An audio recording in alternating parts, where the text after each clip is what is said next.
Dewan Hakim yang terhormat, izinkan saya bicara. Ini bukan pembelaan. Saya tidak merasa melakukan pembelaan terhadap diri saya sendiri, karena ini bukan pembenaran. Saya tidak butuh penasihat hukum. Toh, semua sudah jelas. Semua tuduhan terhadap diri saya benar adanya. Segala ancaman hukum, vonis mati, saya terima tanpa pembelaan, banding, atau apalah namanya. Kematian adalah kelahiran yang kedua. Untuk apa berkelit jika itu sudah winarah dalam hidup saya? Yang jelas, sekarang biarkan saya bicara. Apapun yang ingin saya lakukan, biarkan seperti air yang mengalir dari hulu ke hilir, mengalir kemanapun arah yang mungkin terlambat. Mungkin mengendap di sela-sela jepitan hidup orang, mungkin menabrak cadas, batu, mungkin meluncur begitu saja bersama lumpur kehidupan, tai, dan rentannya helai-helai kemanusiaan. Atau bahkan meluap-luap mengenangi seluruh muka para majikan, para penguasa, hingga corong-corong kota. Apapun yang akan saya katakan adalah hitam putih diri saya, merah biru abu-abu saya, berang loreng gelap cahaya diri saya. Ini kali terakhir saya biarkan mulut saya bicara. Untuk itu, Dewan Hakim yang terhormat, izinkan saya bicara. Jangan ditanya dan jangan dipotong. Kalau waktunya berhenti, saya akan diam. Saya akan diam selamanya. Nama saya Sumara, seorang perempuan, seorang TKW, seorang babu. Tidak bisa meneriaki saya karena memang saya babu. Tapi justru itu, saya hebat. Saya hebat karena berani mengambil keputusan untuk menjadi seorang babu. Saya berani memilih keputusan untuk berada pada tempat terbawah dari struktural manusia. Belum tentu semua orang berani menjadi manusia di bawah manusia. Ya, inilah saya. Bertahun-tahun saya jilati kaki orang, merangkak dan hidup di bawah kaki orang. Bertahun-tahun saya tutup mulut saya lipat lidah saya agar tidak bicara. Bicara berarti bencana. Bencana bagi perut saya, perut Simba, dan bencana pula. Dan bencana pula bagi para majikan. Dari kecil saya tak pernah berani menongakkan kepala, apalagi di Karangsari, desa tempat saya dilahirkan. Orang-orang Karangsari selalu membuat saya gugup dengan bisik-bisik mereka, dengan tatapan curiga mereka. Pernah di suatu ketika di kelas, Pak Kasirin, guru madrasah saya, menerangkan,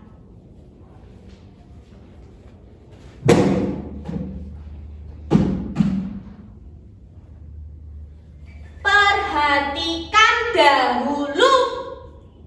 Ini penting dan harus diingat-ingat betul. Pembunuhan para jenderal itu dilakukan oleh sekelompok orang yang kecil yang tergabung dalam organisasi PKI. PKI itu benar-benar biadab. Untuk itu dihapus dan dilarang berkembang. Seluruh anak-anak PKI harus dihukum.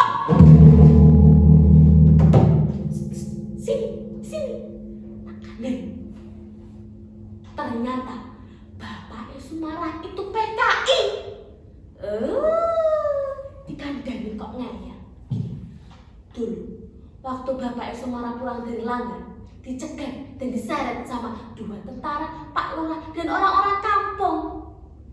Makanya kamu jangan deket-deket Sumara. Nanti kalian ikutan keciduk. Modal kalian.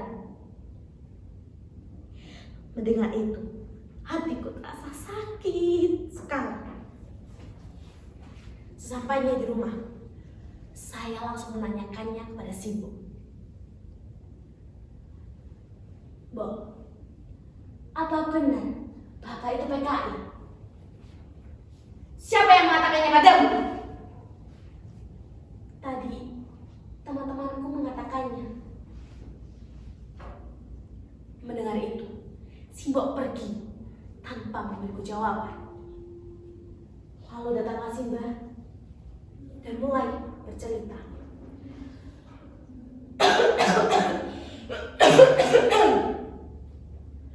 "Bapakmu itu orang Mugundo. Kerjaannya kalau nggak deres kelapa yang musir andong. Pagi setelah deres kelapa, narik andong, mangkal di pasar Senen. Sorenya deres lagi. Bapakmu itu orang Mugundo, orang bodoh, makanya mudah diberdaya orang."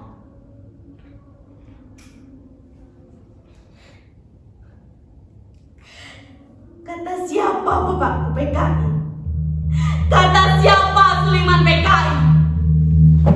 Bapakku bukan PKI. Bapakku bukan PKI. Bapakku bukan PKI.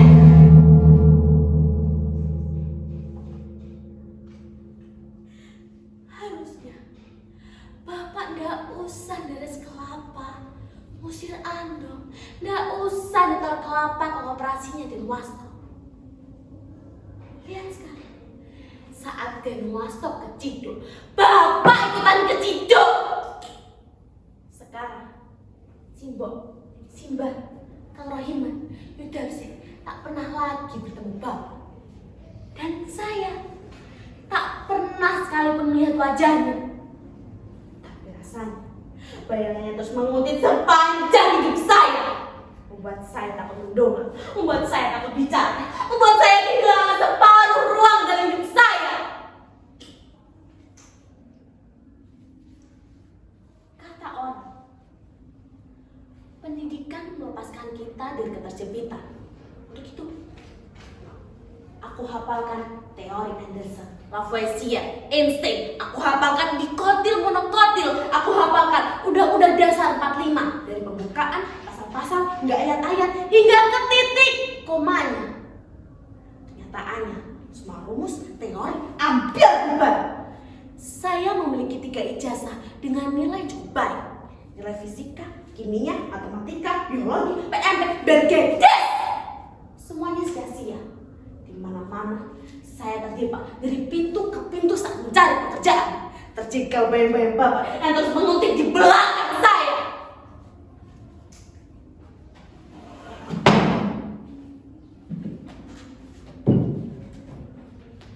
Sumsum, apa benar kamu mau jadi PNS?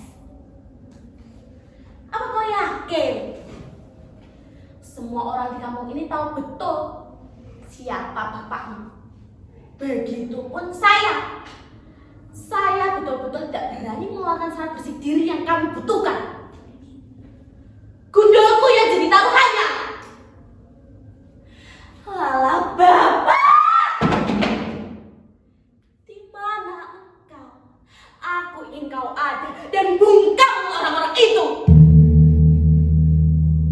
Rasanya aku lebih percaya seperti kata Simba, bahwa kau baik tapi lugu dan bodoh. Tapi ketiadaan membuatku selalu takut dan gugup. Jika memang benar Bapak bersalah, lantas apa iya aku, Simbah, Kang Rohiman, Yudarsi harus menanggung dosa ini seumur hidup? Dikucilkan, dirampas hak kami, menjadi sampah di negeri sendiri. Pada suatu waktu, saya bekerja pada juragan beras bernama Bu Juwarti. Mula-mula pekerjaan saya serabutan. Kadang ikut menyeret karung beras, kadang menimbang dan mencatatnya. Lama-lama Bu Juwarti tahu saya dapat menulis pembukuan dengan baik. Lalu saya mendapat pekerjaan menentukan seluruh jual beli beras. Tentu saya sangat senang. karena pekerjaan itu tidak terlalu melelahkan. Meski kadang saya harus lembur hingga larut malam.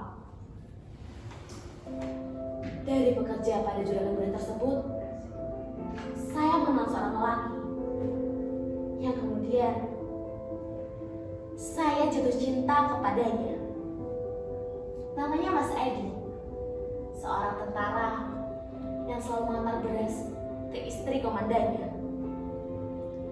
Cinta saya semakin bersemi, manakala saya tahu Mas Edi juga menaruh hati kepada saya.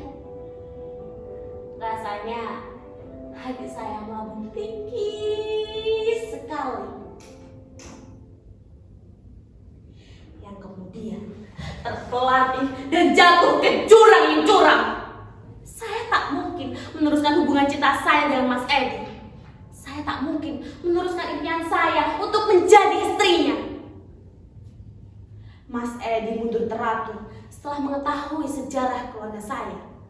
Sebagai tentara, haram jada memiliki istri seperti saya. Lagi-lagi bayangan Bapak menggelapkan nama saya. Untuk itu, saya putuskan berhenti. Saya pamit. Saya ingin pergi jauh. Saya ingin berlari ke tempat di mana bayangan Bapak tidak menguntit lagi.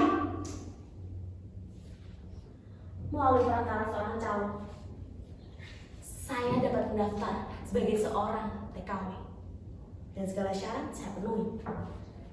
Bahkan simbol peninggalan Bapak habis untuk menyelesaikan semua itu.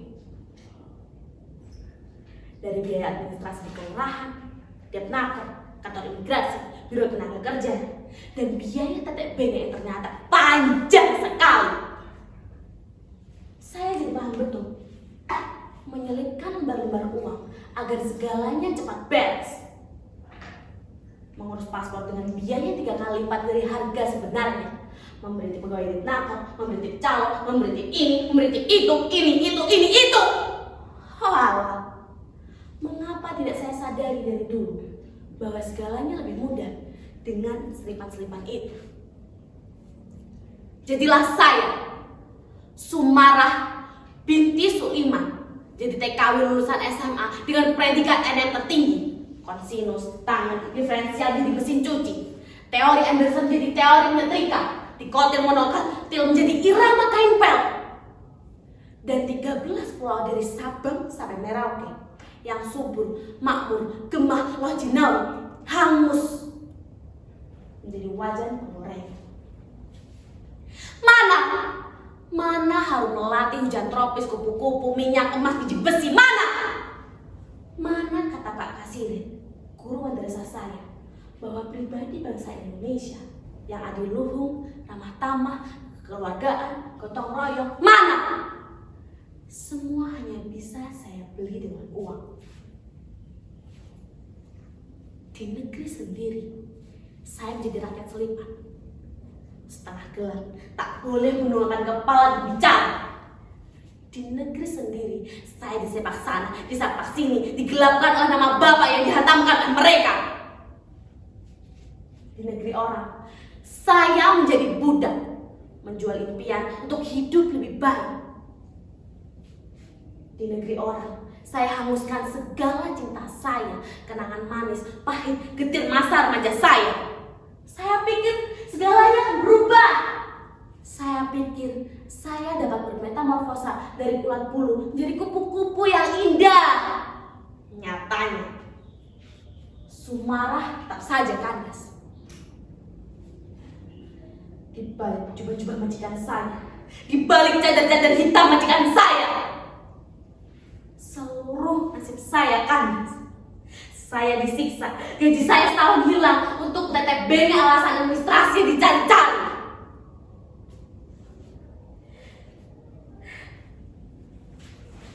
Dan bencana itu,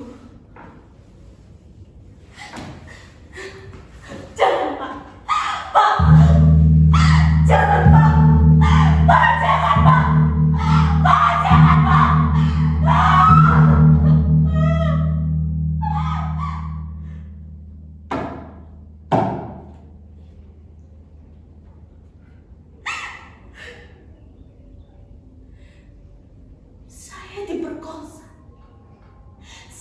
diperkosa seperti budak hina yang halal dibinatangkan.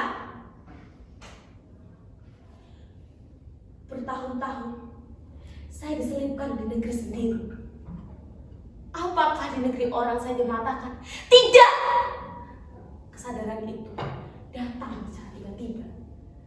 Saya harus mendongakkan kepala dan meludahi orang yang mendatangkan saya, mengangkat tangan dan meraih pisau tajam yang kemudian saya tancapkan mata pisau itu ke jantung hatinya.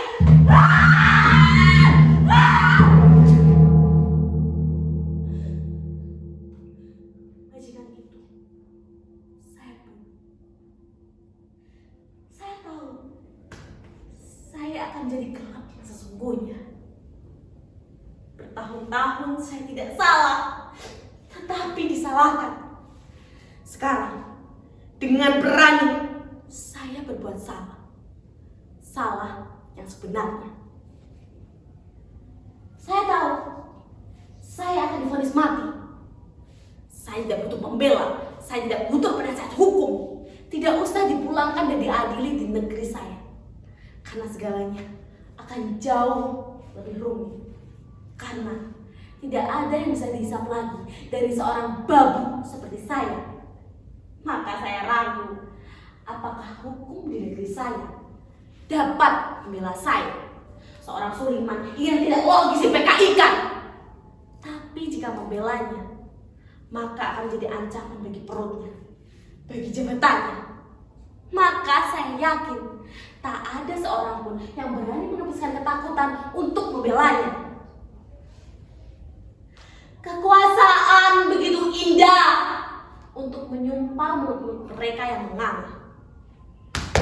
Saya tahu itu karena saya adalah korban.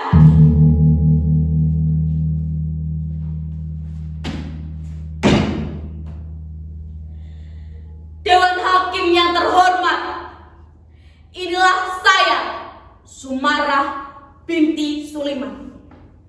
Bagi saya, pengorbanan, harapan, penderitaan, semua sama, butuh keberanian. Tapi harapan menjadikan penjara bagi hidup saya. Tidak. Saya sekarang bebas dari harapan. Hidup saya penuh ketakutan. Sekarang saya harus berani. Karena hidup dan mati adalah dua sisi keping nasib dan keping kematian yang terbuka di telapak tangan saya. Itulah yang harus saya jalani sekarang. Dengan berani, senang, sakit, dosa, pahala, semua sama. Ada resikonya. Dewan Hakim yang terhormat, inilah saya, Sumarah binti Suliman. Saya orang Indonesia dan saya siap